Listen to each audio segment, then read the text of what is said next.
በመከታተል ላይ የምትገኙት የኤርትራ ሳተላይት ቴሌቪዥን ነው። እንደምናምሽታችኋል የተወደዳችሁ የጣቢያችን ተከታታዮች፣ የዕለተ ረቡዕ ሐምሌ 8 2026 ዜናችን ተጀምሯል። በቅድሚያም አርዕስተ ዜና።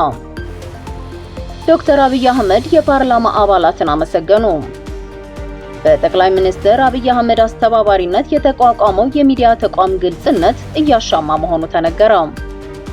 ዶክተር አብይና የሩሲያው ላቭሮቭ የኢትዮጵያና የሩሲያ ትብብርን ማጠናከር በሚቻልባቸው ጉዳዮች ላይ ተወያዩ። የተመድ ልዩ መልእክተኛ በቻድ ጉብኝት እያካሄዱ ነው። የህንዱ ፊልም ኮከብ አሚታቭ ባቻን ስለ ፈረንሳይ ብሔራዊ ቡድን የሰጠው አስተያየት መነጋገሪያ ሆነ። ወደ ዝርዝር ዜናዎቹ እናልፋለን። እንድትከታተሉን በአክብሮት እንጋብዛለን።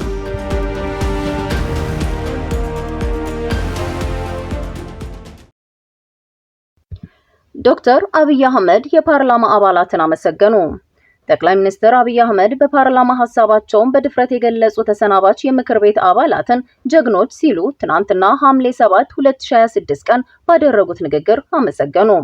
ጠቅላይ ሚኒስትሩ ሐሳባችሁ ምንም ይሁን ምን በግልጸኝነት ለመግለጽ የሞከራችሁ ተሰናባች የተቃዋሚ ፓርቲ አባላቶች ጀግኖች ናችሁ፣ የኢትዮጵያ ዴሞክራሲ የማይናቅ ሚና ተጫውታችኋልና ምስጋና ይገባችኋል ብለዋል። አክለውም የትብብር መስኩ ፓርላማ ብቻ ባለመሆኑ ልባችሁንና አእምሯችሁን አስፍታችሁ በተለይ ኮሪደር ላይ በጋራ እንድንሰራ ሲሉ የትብብር ጥሪ አቅርበዋል። በዶክተር አብይ አህመድ የሚመራው የፌዴራል መንግስት ተቃዋሚ ድርጅቶችንና አባላቶቻቸውን ሲያሳድዱና ሲያስሩ መቆየታቸውን ምሁራንና ተንታኞች ይገልጻሉ። ሐሳባቸውን በድፍረት ያቀረቡ የህዝብ ተወካዮች አባላትንም ሳይቀር ያለ ፍርድ ቤት ትዕዛዝ እንዲታሰሩና ደብዛቸው እንዲጠፋ ማድረጋቸውን ዘገባዎች ያመለክታሉ።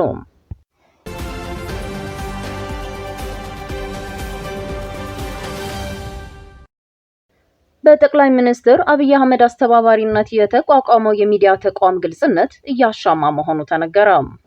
በጠቅላይ ሚኒስትር ዶክተር አብይ አህመድ አስተባባሪነት የተቋቋመው የሚዲያ ተቋም እያሻማና ግልጽነት የጎደለው መሆኑን ዛሬ ሐምሌ 8 የተሰራጨው ዜና ያመለክታል።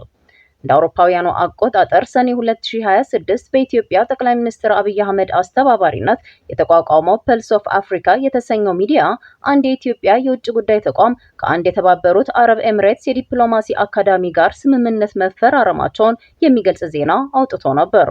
ይሁን እንጂ ዜናው ስምምነት ያደረጉትን ተቋማት ስም ሆን ብሎ የደበቀና እጅግ አሻሚ ቃላትን የተጠቀመ መሆኑ ከፍተኛ ትኩረትን ስቧል። በኤሚሬትስ በኩል ያለው ተቋም አንዋር ጋርጋሽ የዲፕሎማሲ አካዳሚ ሲሆን በኢትዮጵያ በኩል ያለው ደግሞ የኢትዮጵያ የውጭ ጉዳይ ሚኒስቴር ይፋዊ የምርምርና የስልጠና ተቋም የሆነው የውጭ ጉዳይ ተቋም ነበር። ዜናው የተፈረመበትን ሂሊ ክልላዊ የውይይት መድረክ ሳይቀር ዝም ብሎ አንድ ክልላዊ መድረክ በማለት ሸፍኖታል። በአንጻሩ የኤሚሬትሱ ጋርጋሽ አካዳሚ በዲጂታል መድረኮቹ ላይ ስምምነቱን በይፋና በዝርዝር አውጥቶታል። የስምምነቱ ዓላማም በሁለቱ ወገኖች መካከል በውጭ ፖሊሲ ጉዳዮች ላይ ምርምርና ጥናቶችን ማካሄድ፣ ስትራቴጂካዊ ውይይቶችን ማደራጀት፣ የዲፕሎማሲ አቅም ግንባታ ፕሮግራሞችን መስጠትና የባለሙያዎች ልውውጥ ማድረግ መሆኑ ተገልጿል።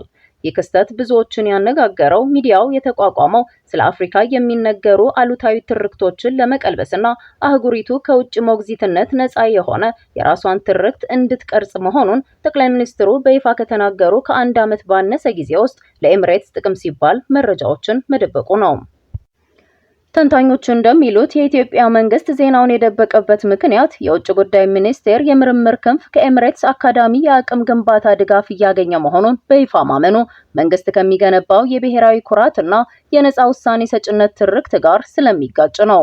ይህም የኢትዮጵያና የተባበሩት አረብ ኤሚሬትስ ግንኙነት ከትብብር አልፎ ወደ ስትራቴጂካዊ ጥገኝነት ያመራ መሆኑን እንደሚያሳይ ባለሙያዎች ይሞግታሉ። ይህ የጥገኝነት መዋቅር በዋናነት የተገነባው በፋይናንስ፣ በወታደራዊ ሎጂስቲክስ እና በኢኮኖሚያዊ ትስስር ነው። በ2018 ጠቅላይ ሚኒስትሩ ወደ ስልጣን በመጡበት ወቅት ሀገሪቱ በከፍተኛ የውጭ ምንዛሪ እጥረት ስትታመስ አቡዳቢ ለኢትዮጵያ ብሔራዊ ባንክ የ3 ቢሊዮን ዶላር ተቀማጭ በማድረግ ትልቅ የፋይናንስ ድጋፍ አድርጋለች። በ2021 የትግራይ ጦርነት በተባባሰበትና የአዲስ አበባ መውደቅ ስጋት በነበረበት ወቅት ደግሞ ኤሚሬትስ ድሮኖችንና ወታደራዊ ትጥቆችን በማቅረብ የጦርነቱን ሚዛን ለመቀልበስ ወሳኝ ሚና ተጫውታለች። ከዚህም በተጨማሪ በኢነርጂ፣ በግብርናና የኢትዮጵያን የባህር በር ጥያቄ ከኤሚሬትስ ወደብ አስተዳደሮች ጋር በማስተሳሰር ረገድ ከፍተኛ ኢንቨስትመንት ተደርጓል። አሁን የተፈረመው የዲፕሎማሲ ስልጠና ስምምነትም የዚህ ጥገኝነት አራተኛውና ረቂቁ ምዕራፍ መሆኑ ይገለጻል። ይህም ኤሚሬትስ የኢትዮጵያን ቀጣይ የዲፕሎማት ትውልድ በመቅረጽና የውጭ ፖሊሲዋ ላይ ቀጥተኛ ተጽዕኖ በማሳረፍ የረጅም ጊዜ ፍላጎቷን እያስጠበቀች መሆኑን ያመለክታል። በተጨማሪም ባለፈው ጥር ወር ሚድል ኢስታይ ባወጣው የምርመራ ዘገባ አንድ የኢትዮጵያ መንግስት ከፍተኛ አማካሪ የነበሩ ግለሰብን ጠቅሶ ኢትዮጵያ በሱዳን፣ በቀይ ባህር ወይም አሰብ ወደብና በኤርትራ ጉዳይ ላይ ከኤሚሬትስ ውጪ የራሷን ነፃ ውሳኔ ማሳለፍ እስኪያቅታት ድረስ ጫና ውስጥ መውደቋን አስነብቧል። ይህም ኢትዮጵያ በቀጠናው ጂኦፖለቲካ ውስጥ ያላትን ገለልተኛ የውሳኔ ሰጪነት ጥያቄ ውስጥ የሚከት ነው።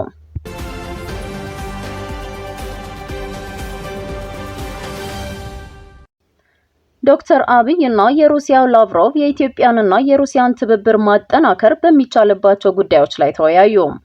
ጠቅላይ ሚኒስትር አብይ አህመድ ማክሰኞ ምሽት ከሩሲያ ውጭ ጉዳይ ሚኒስትር ሰርጌይ ላቭሮቭ ጋር በኢትዮጵያና ሩሲያ በሁለትዮሽ ግንኙነት እንዲሁም በአዳዲስ የትብብር እድሎች ዙሪያ መምከራቸውን አስታወቁ። ጠቅላይ ሚኒስትር አብይ በማህበራዊ ትስስር ገጻቸው ባስተላለፉት አጭር መግለጫ በኢትዮጵያ ይፋዊ የሥራ ጉብኝት በማድረግ ላይ የሚገኙትን ላቭሮቭንና የሩሲያ ልዑካን ቡድን በማግኘታቸው ደስታ እንደተሰማቸው ገልጸዋል።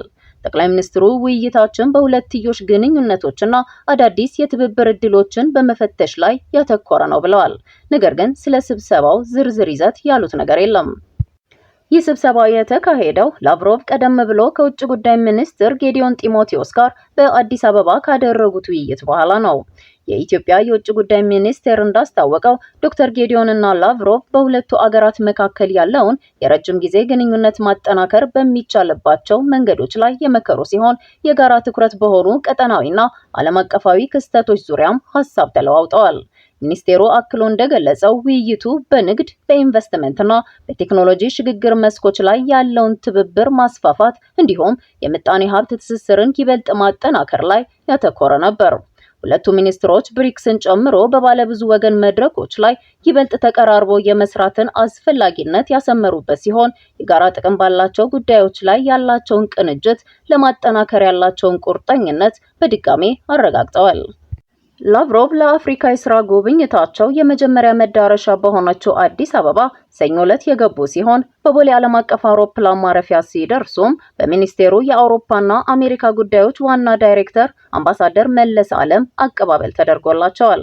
ይህ ጉብኝት የተከናወነው ኢትዮጵያ የብሪክስ ሙሉ አባል መሆኗን ተከትሎ ኢትዮጵያና ሩሲያ የሁለትዮሽ ግንኙነታቸውን ማጠናከራቸውን በቀጠሉበት ወቅት ሲሆን ይህም ላቭሮቭ እንደ አውሮፓውያኑ አቆጣጠር በሐምሌ 2022 በአዲስ አበባ ባደረጉት ጉብኝታቸው ወቅት ከተወያዩባቸው ዘርፎች ባሻገር ትብብሩን የሚያሰፋ ነው ተብሏል።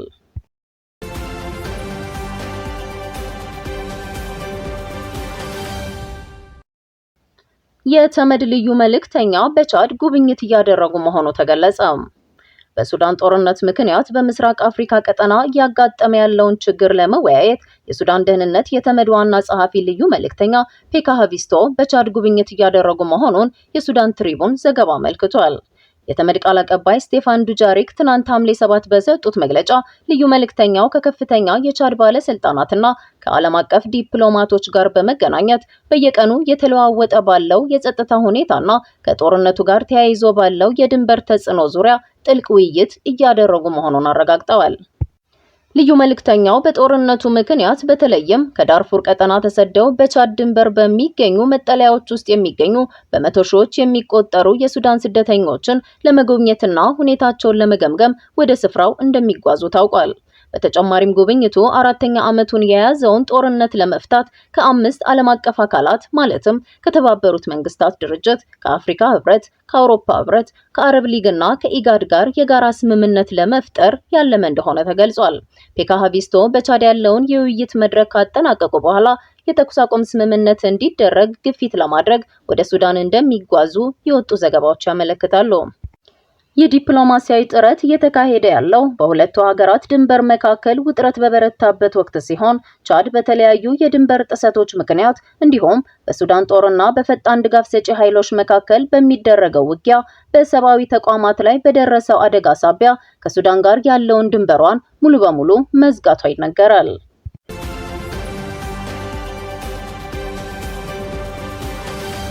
በመጨረሻም የህንዱ የፊልም ኮከብ አሚታቭ ባቻን ስለ ፈረንሳይ ብሔራዊ ቡድን የሰጠው አስተያየት መነጋገሪያ ሆነ። አንጋፋው የቦሊውድ የፊልም ኮከብ አሚታቭ ባቻን የፊፋ 2026 ዓለም ዋንጫን አስመልክቶ በማህበራዊ ሚዲያ ያሰራጨው መልእክት ትልቅ መነጋገሪያ ሆኗል። የህንድ ኮከብ በኤክስ ገጹ ላይ ትናንት የጻፈው አስተያየት የፈረንሳይ ብሔራዊ ቡድንን የሚመለከት ነው። ከፈረንሳይ ብሔራዊ ቡድን ቋሚ 11 ተሰላፊዎች ውስጥ 10ሩ ጥቁሮች መሆናቸውንና አንድ ብቻ ነጭ መገኘቱን ጠቅሶም ይህ የጥቁርን ኃያልነት ያሳያል በማለት የክንድ ምልክትን የሚያሳይ ኢሞጂ አያይዞ አስቀምጦ ነበር።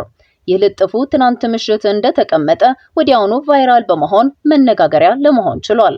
በሺህ የሚቆጠሩ የማህበራዊ ሚዲያ ተጠቃሚዎችም የተለያየ ግብረ መልስ ሰጥተውታል። ጥቂቶች ተዋናዩ የግል ምልከታውን እንዳሰፈረ በመግለጽ ድጋፋቸውን ቢሰጡትም በርካቶች ግን አስፈላጊ ያልሆነ ዘረኝነትን የሚያንጸባርቅ ነው በማለት ተቃውሞ አቅርበውበታል። እንዲሁም የተጫዋቾቹን የፈረንሳይ ማንነት ችላ ያለ አስተያየት አድርገው የጠቀሱም አሉ። በርካታ አስተያየት ሰጪዎች የፈረንሳይ ብሔራዊ ቡድን አባላት የዘር ግንዳቸው ከየትም የሚቀዳ ቢሆን አሁን የሚወክሉት ፈረንሳይ መሆኑን ጠቅሰው ይህም የአገሪቱን ህብረ ብሔራዊነት ባህል እንደሚያንጸባርቅ አስረድተዋል። የተወደዳችሁ የኤሪሳት ቴሌቪዥን አድማጭ ተመልካቾቻችን ለዛሬ የተሰናዱ ዜናዎቻችንን በዚሁ አበቃን። በቀጣይ የዜና እወጃ ሰዓታችን እስከምንገናኝ በያላችሁበት ጤና ይስጥልን።